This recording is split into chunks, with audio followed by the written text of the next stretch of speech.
More than 80 lawmakers were suddenly talking about impeachment, the 25th Amendment, and even the possibility of removing a sitting president by force. Not after a terrorist attack, not after nuclear missiles were launched, not after tanks rolled through a foreign capital, after a social media post. One message from Donald Trump turned Washington into something that looked less like the center of American democracy and more like a law firm preparing for a constitutional fire drill. The post itself was brutally simple. Trump warned that Iran's whole civilization will die tonight if Tehran refused to comply with American demands. Then came the countdown, 8 p.m. Eastern Time, bridges gone, power plants gone, the country pushed back to the Stone Age.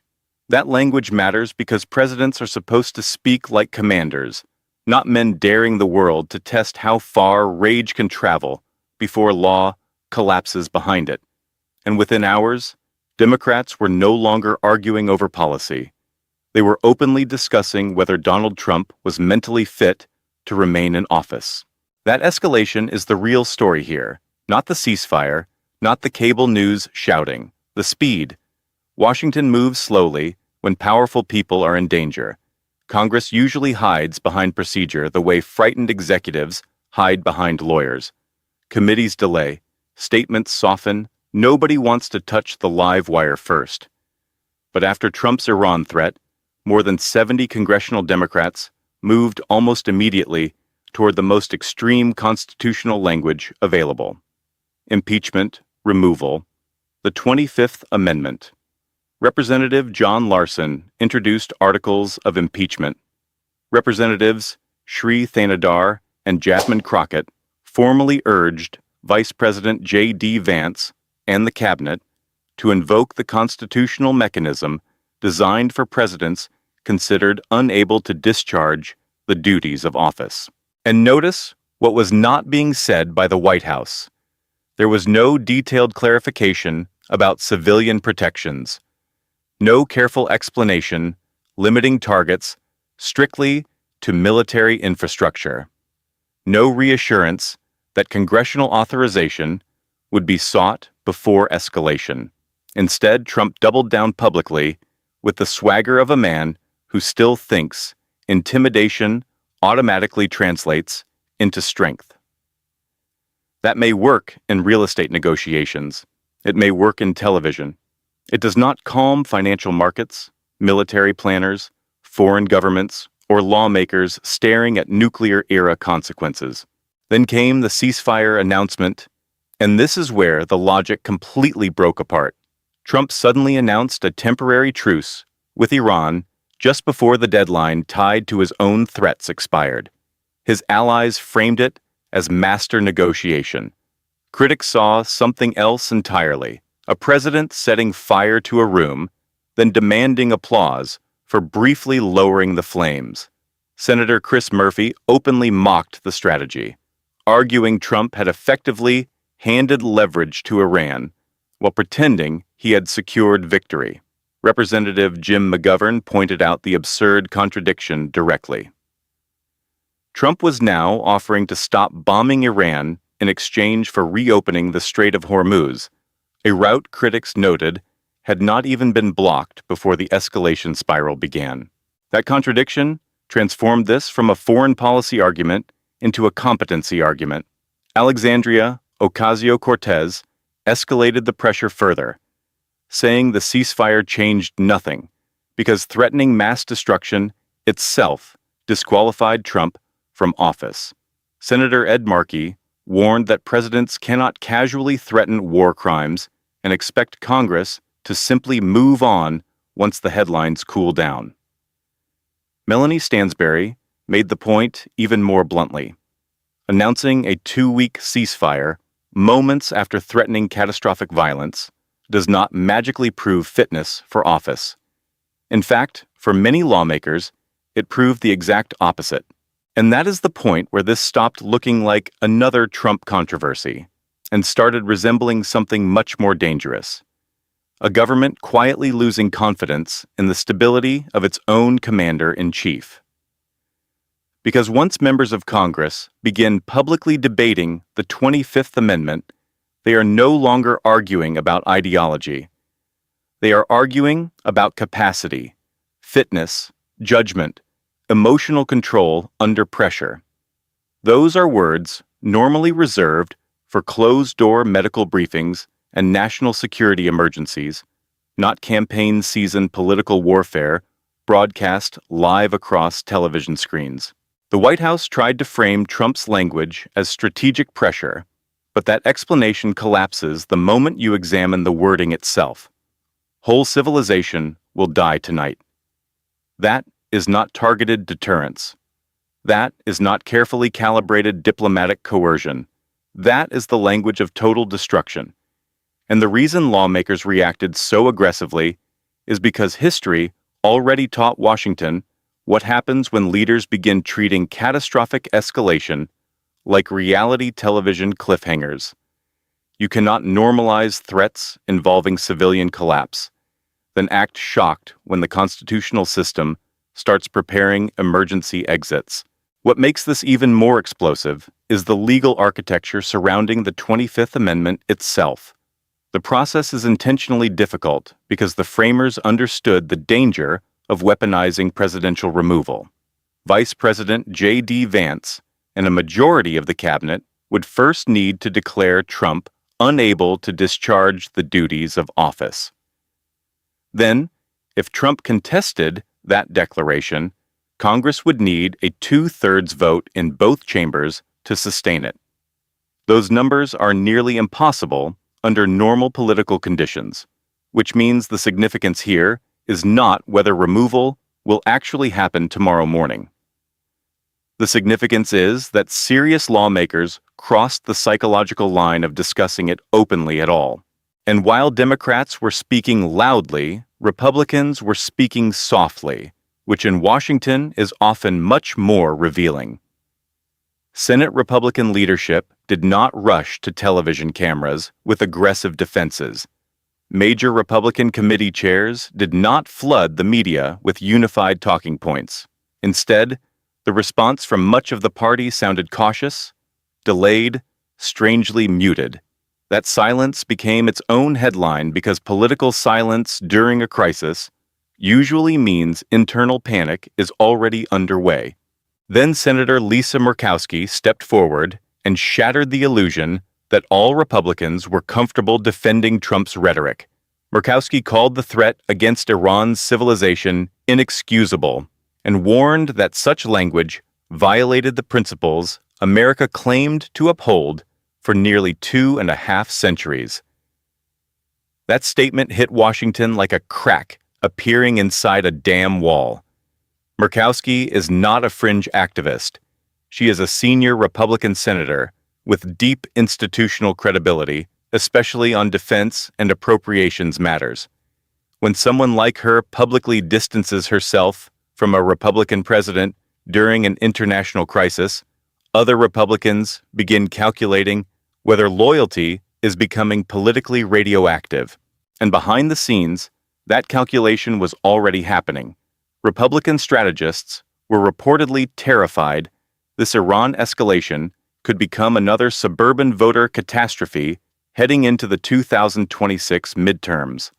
Donors were growing exhausted by the non-stop cycle of emergency politics.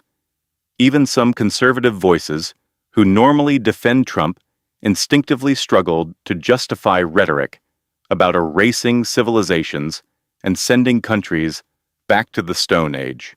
Because there is a difference between hardline foreign policy and language that sounds indistinguishable from collective punishment. That moral distinction matters enormously outside Washington.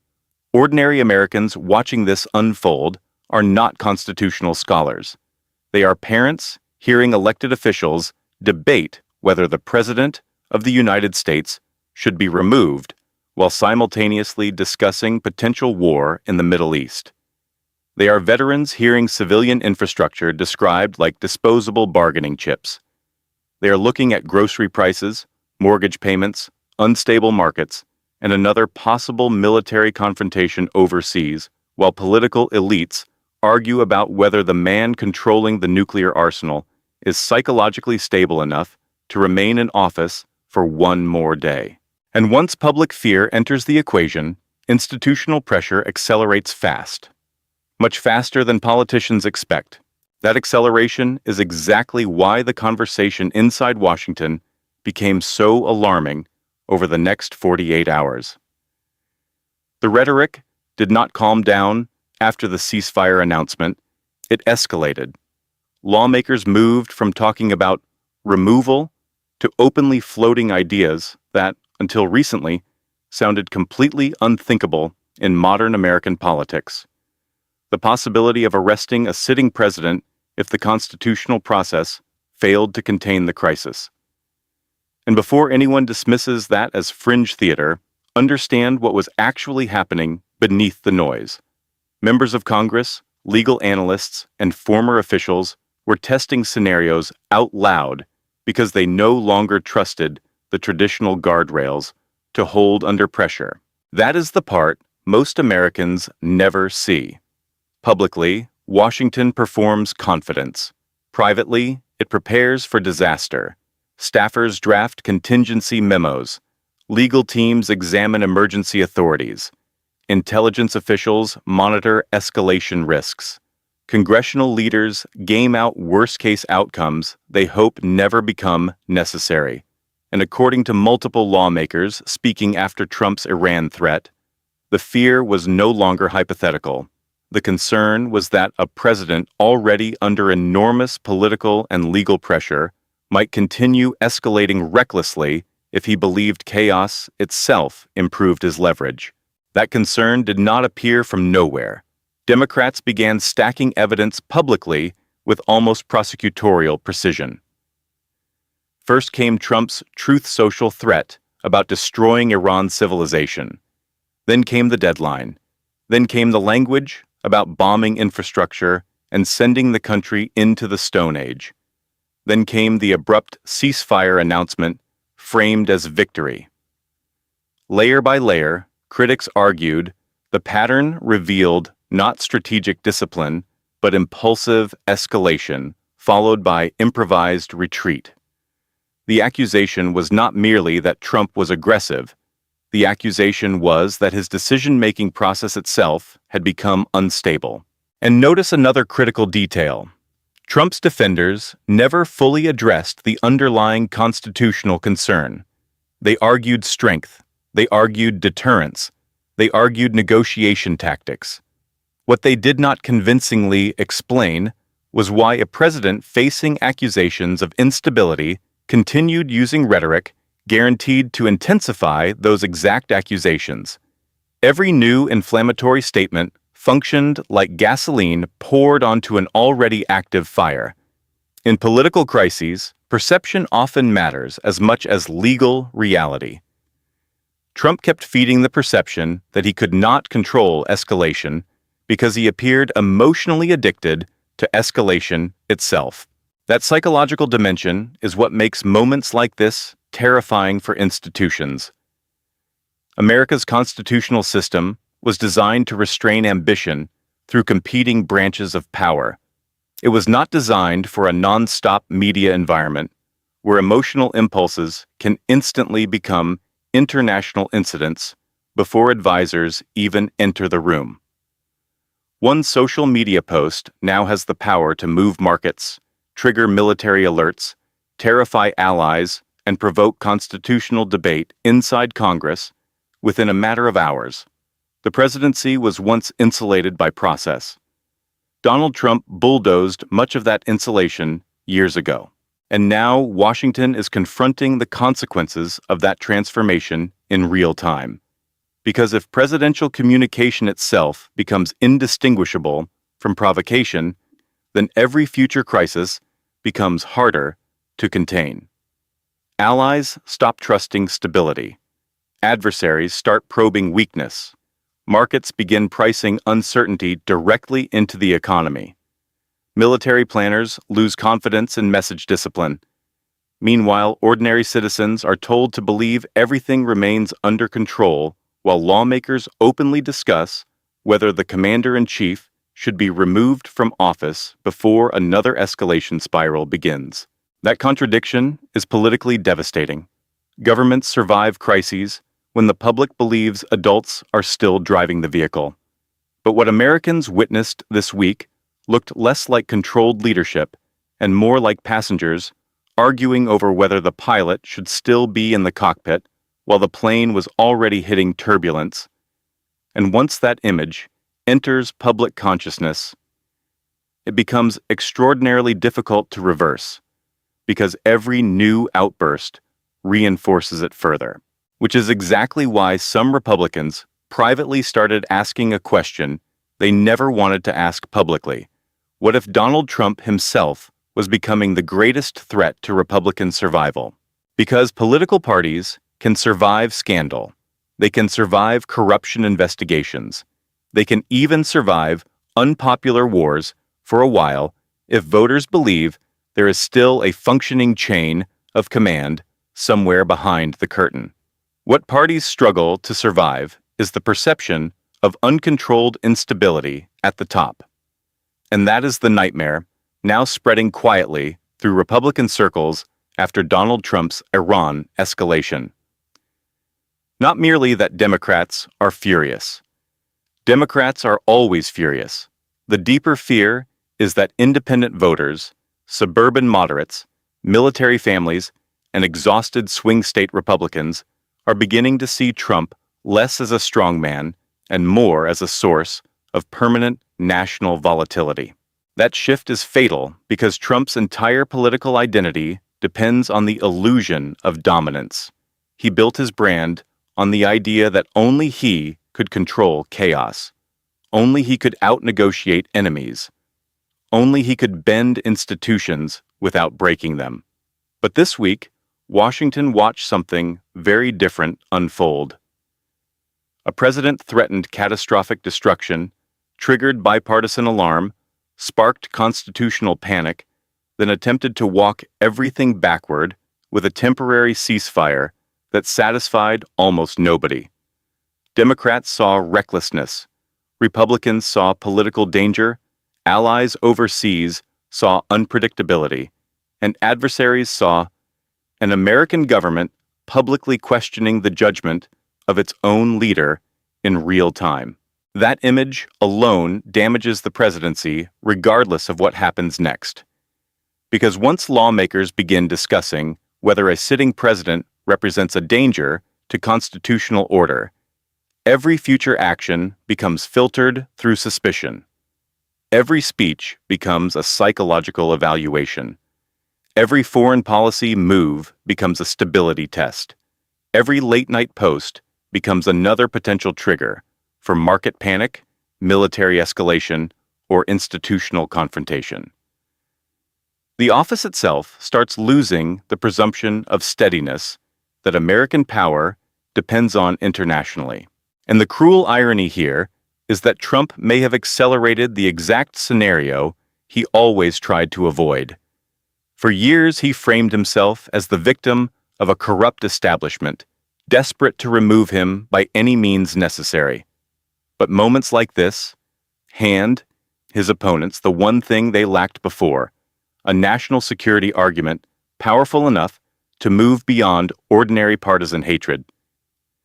Democrats are no longer framing Trump merely as controversial. They are framing him as dangerous. That distinction changes the emotional stakes entirely because Americans will tolerate scandal much longer than they tolerate fear. Look closely at the language now dominating Washington. Unfit, reckless, war crimes, constitutional emergency. Those are not campaign slogans. Those are institutional panic words. They signal a government beginning to stress test scenarios it once considered unthinkable. And history shows that when governments begin openly rehearsing emergency constitutional options, the underlying trust holding the political system together is already weakening fast. That is why this story matters far beyond Donald Trump himself. The real issue here is whether the American system still has the capacity to restrain executive power, once politics mutates into permanent escalation theater. If a president can threaten overwhelming destruction on social media, trigger global instability, and still leave the country debating whether existing constitutional mechanisms are sufficient to respond, then the crisis is larger than one administration. It becomes a crisis of institutional credibility itself, because laws only matter if the public believes they apply equally to the powerful and the powerless. If an ordinary citizen threatened mass destruction, authorities would respond immediately. When the person making the threat sits inside the Oval Office, suddenly the nation enters a legal labyrinth where every institution hesitates, calculates, delays, and fears the political consequences of action. That hesitation is exactly what Americans are now witnessing unfold in front of them. So here is the question hanging over Washington tonight. If the constitutional system cannot clearly respond when lawmakers openly fear the President of the United States may be escalating beyond rational restraint, then what exactly are the guardrails for? And if those guardrails only work when power voluntarily respects them, are they really guardrails at all?